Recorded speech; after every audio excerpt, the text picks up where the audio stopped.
redone this intro at least 5 times, and every time I've redone it, the LED light right there, that one LED light, it keeps going out on me. So at this point, I think I'm just gonna boost up my ISO. Speaking of which, that is the topic for today. Let's get into it. What is up, guys, and welcome back to another video. I hope you guys are having a good day, because I'm having a good day because I got that light working finally after 5 resets of the same intro. Anyways, the topic of today's video is ISO. This is the last video of our series, how to get the perfect exposure.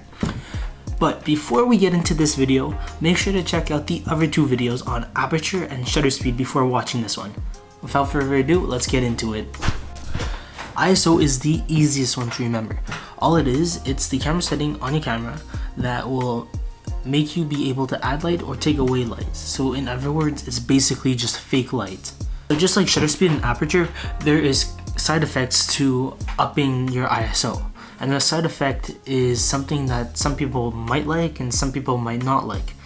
So basically, if you up your ISO, it will put more grain or noise into your picture, which will give you more like a vintage type of look. So ISO tips. So tip number 1, when you're shooting outside on a sunny day, your ISO should be default 100 always, because you don't want to be adding more light into your camera that is unnecessary.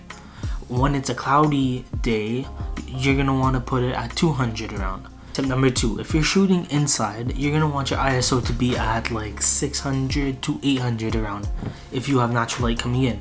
And if you don't have any like natural light or any lighting, then you're gonna have to like boost up the ISO to like the max.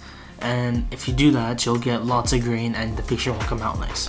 Okay, so now for some examples. I have 3 pictures of my dog at 3 different ISOs. First one is at ISO 100 or 200. Can't really tell because there's not really that much of a difference. But you can see that the picture is pretty clear. There's no grain, there's no noise at all. It looks pretty good. The second picture is in the middle at ISO 800. And you could really tell that there's lots of grain. It looks really vintage in a way.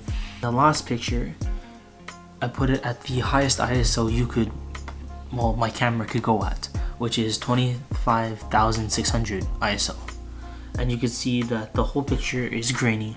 It's become not sharp, and it just looks bad. I find it cool how all 3 settings on your camera, ISO, aperture, and shutter speed, have to mesh together to get that perfect exposure.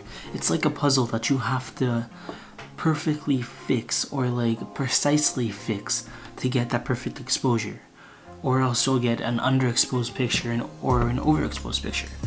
That's where my passion comes in, and that's what makes me keep going, because I like the puzzle of trying to get that perfect exposure. And the more you shoot manual, the better you'll get at piecing this puzzle together to get a perfect exposure. And the more you do it, the faster you'll become, right? Because practice makes perfect. Anyways, that is it for me today, guys. I really hope you guys enjoyed this video and this 3-part series. If you learned something from it and you enjoyed it, leave a like down below. Also, feel free to subscribe for more content like this. And yeah, that's basically it. I have a class to attend. I will see you guys in the next one. Peace.